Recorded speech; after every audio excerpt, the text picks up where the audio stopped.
Hey, welcome to On-Site Support Review. In this video, we're going to review this software called On-Site Support. Essentially, it allows you to reduce your return rate on Amazon. It helps you with improving customer experience. Essentially, it's going to help you improve and, make your business more profitable, and it's going to be running better. Today, we are going to show it to you step by steps. In the description, we're going to have timestamps for each part of the video, so it's going to be easy for you to navigate. Today with me, Joe. He's one of the co-founders of On-Site Support. He's gonna help us with the video today. Joe also was with us on the channel beforehand with Seller Locker, so I'm gonna have the other video down in the description as well about Seller Locker. And also the link to On-Site Support is gonna be in the description. If we'll have any special offers for that, I'm gonna leave them there. Joe, what's up, man? Nice to see you again. How's everything? Everything is good, man. It's been a while, and the life is pretty good. Hope for you too, man. Yeah, been too long. So yeah, I mean, we're back at it with another solution. We like to solve our own problems,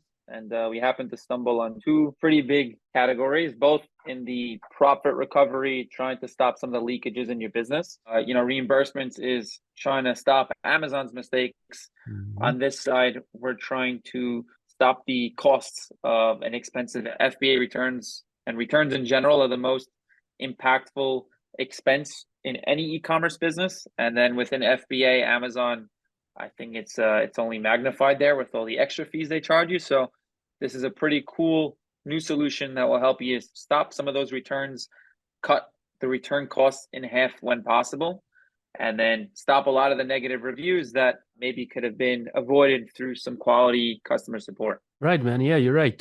Myself as a seller, we're getting returns all the time, which we're trying our best not to get into that situation, but it does happen. So I'm curious to see what you got there, man, because definitely it impacts the profits returns. Awesome. Yeah. So I guess we'll jump right into it. If I can share my screen, I can show you what we got. Let's see. Okay, so about 18 months ago, Amazon reached out to me to kind of pitch me on this concept. I manage a pretty big company called Equity Brands. Mm-hmm. I was the director of e-commerce over there, and they're one of the top 3 vendors on Amazon.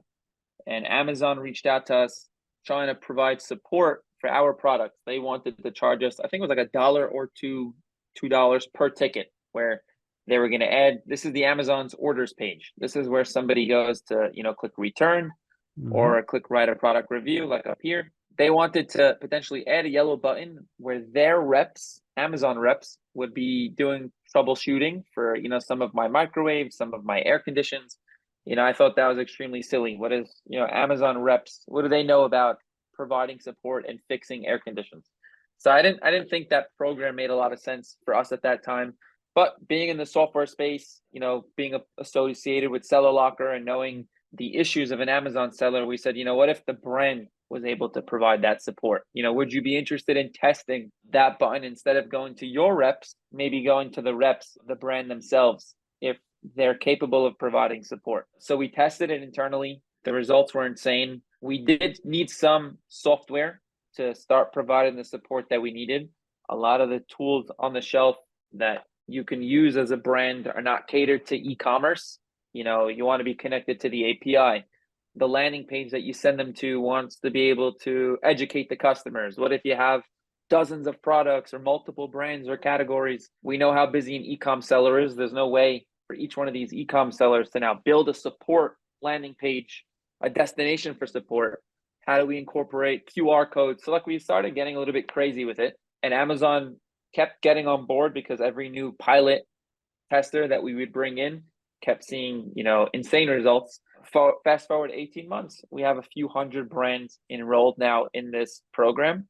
Plus, we provide all the tools that we create the destination for support. We have a ton of different support website designers that are building out landing pages.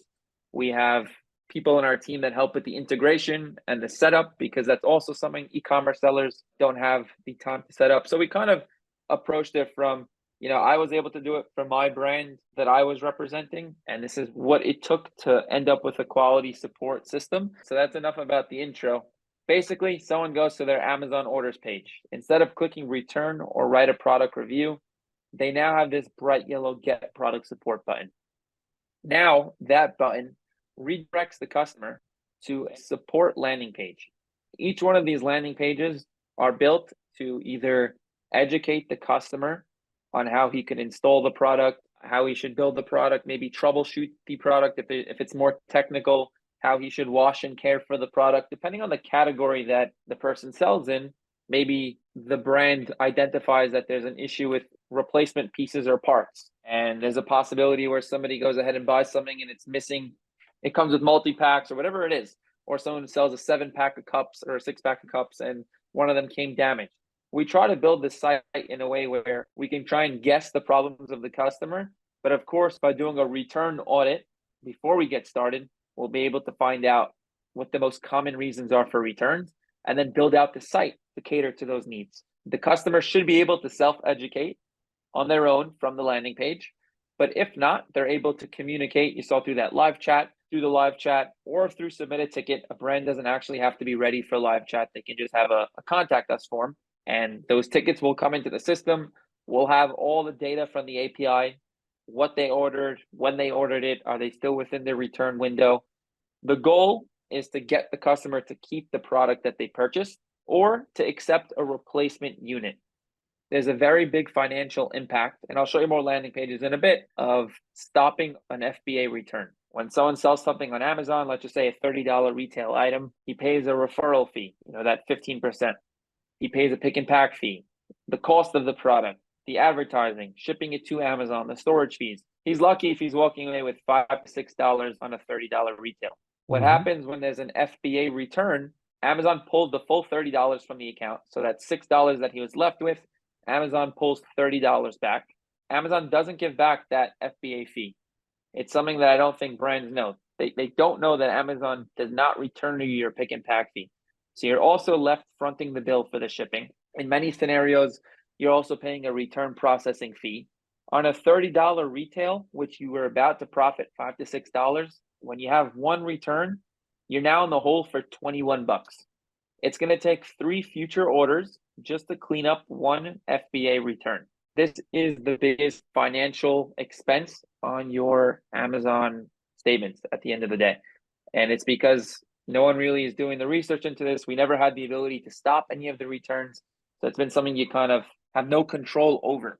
With this new Get Product Support button, one of the biggest financial goals of the program is to move the returns and turn them into replacements. If you can get a customer to take a replacement unit, which most people that are clicking the button, they're not clicking return, they're choosing to click Get Product Support. They want to keep the product, or else they would have clicked return. If you can get those particular customers to click replace, to take a replacement unit, so if you're chatting with them, or maybe you have a tile on your landing page that says, want a replacement unit, click here, or fill out a replacement form. But through either chat or through a form, if you can get them to take a replacement, even if you give them a free unit, keep the one that you have and I'll send you another one. You can cut out half of the costs. So instead of a $21 loss or a $24 loss for other categories, you're talking about a $13 loss. If you have items with a low cost, you might even be able to turn a profit, even by giving the customer a free unit and sending them out a replacement. That's all done by giving you that ability to connect with the customer for the first time. So that yellow button is redirecting the customers to these landing pages. They're not clicking the return button, they're clicking Get Product Support, and then they're getting immediate help from the brand, or they're filling out a contact form. Sometimes we even try to guess, like I said, we'll do research into what the issues are that customers have, and then we'll build out the landing page to address those issues, as opposed to guessing, hey, if you have this problem, click here, that problem, click there. So the landing page can be designed any which way. But of course, we'll figure all of that out during our design meeting, where we work with you to figure out what your return reasons are and then build the page accordingly.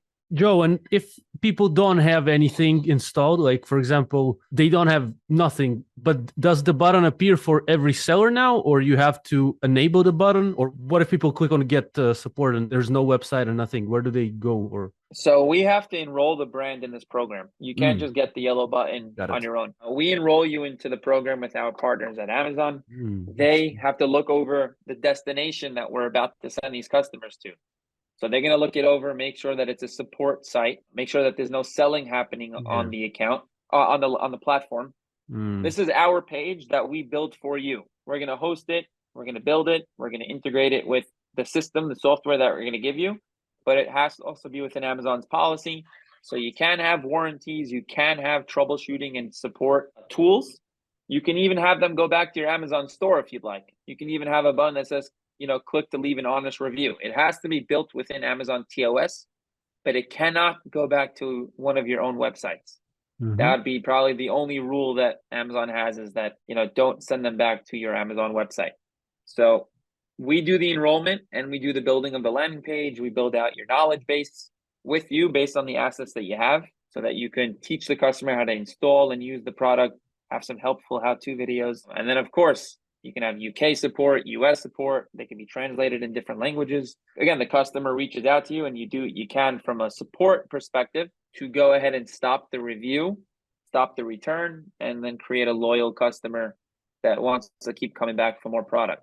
Nice, Joe. And I wanted to ask, like, with the brand that you worked with, when you've worked like a few months or maybe a year plus, maybe you can name a percentage that changes within this. If you have some case studies or something you can remember in your mind. Sure. I'll talk like general numbers, and then I'll jump into a specific case study. So last month we had 300,000 people click the yellow button. Wow. According to Amazon, 68% of the people that click this button don't come back to Amazon to return it. So the brand is taking care of these issues outside of Amazon with the customer, which will bring down those costs by about 50 to 60%, like we saw. We saw it takes 3 sales to make up for 1 return. These are all the features that you get to that we'll get to in a second. These are some of the tickets that we're seeing. It's very beneficial for anyone that sells. Well, we're seeing anybody and a lot of people, different types of categories, using this tool for different reasons. In apparel, if somebody already washed something and they've messaged in the chat, hey, I just washed it for the first time and it shrunk. There's absolutely no reason as a brand that you should be telling the customer, for that customer to return it back to Amazon. It makes zero sense. It's going to go back to Amazon's inventory in unsellable status. You're better off telling the customer to keep it. Or even a lot of the times, and we're testing this now, the cost difference between someone buying the wrong size. Well, right now we know that 42% of products go back to Amazon in unsellable status. So now it's just a numbers game. Depending on how many returns I get per month, if 42% of them are going to go into unsellable status, what am I paying with regards to them shipping it back to Amazon versus me offering free return? And we've seen it be 3 to 1 on items below $40, and then items that are below above $75, it can get as high as 5 to 6 to 1 on a returns to sales ratio. People that sell technical products, it's a no-brainer. Someone sells a standing desk and it's stuck in the standing position. That could be a few $100 return. If you can ship out or give the customer instructions on how to reset his desk, or send them out a missing cord when he ordered a fish tank and he's missing the cord. Somebody buys bike trainer and it's missing the installation guide. All you gotta do is send them out an installation guide and you save the return. That's a few $100 right there. Subscribe and save customers. People come in and they've been buying from the brand for a long time, but the last box that they ordered came in spoiled. You take care of that customer, then you have sales for the next few months. Again, repeating sales from that customer just by stopping that issue. And again, these customers are coming in upset a lot of the times, or really looking and positive to keep the product. So someone goes in, I've only worn this a few times. Before I post a negative review on Amazon, I want to give you a chance to respond. And you can take this customer and calm him down and get them to keep the product. A case study I most recently just ran, this was a brand that had about 7,000 returns per year, $500,000 in returns. We were able to identify one particular return reason. So we dove into his account. We identified this particular reason for a return. And on his landing page, when people could get product support, we call it out right in the front. If you're having this issue for your product, click here. We were able to, out of the 1,715 returns, for that reason, 780 people clicked that particular landing page and clicked that section of the site. And we were able to stop $60,000 worth of returns for that particular issue. This was just one issue out of one product that he sells. And he sells hundreds of different types of products. Different brands and different companies are getting benefit from this tool in a lot of different ways. Some customers I know sign up just as an insurance policy. If I'm launching a new product and I can have ease of mind knowing that on my product launch, I'm not going to get a negative review within my first few sales, then it's worth it and then some, just to make sure that they're in touch with the customer. They have the voice of the customer directly communicating with them, stopping the negative review, but also getting product feedback. So if there is a real issue with your product, I was actually speaking to a customer the other day. He was telling me that he sells books, and he got a few tickets with regards to one of his top sellers on one of his fictional books. And 80 pages into the book, there's about 42 pages missing. And like, you can imagine how frustrated a customer is. Yeah. And the guy had no clue about it. The factory made a mistake. He was able to do a quick reprint. Anyone who clicks on the button gets a free copy of the book. He's able, and the markup is pretty high on books. So he was able to still make a profit, even with that big loss. But that would have been terrible on a new book launch to be missing pages within the story. And somebody's already 80 pages into the book. Yeah. And now he doesn't know the rest of the story. So there's a lot of different ways you can use the tool. Some other ways that people are using it is to, collect warranties. So you scan.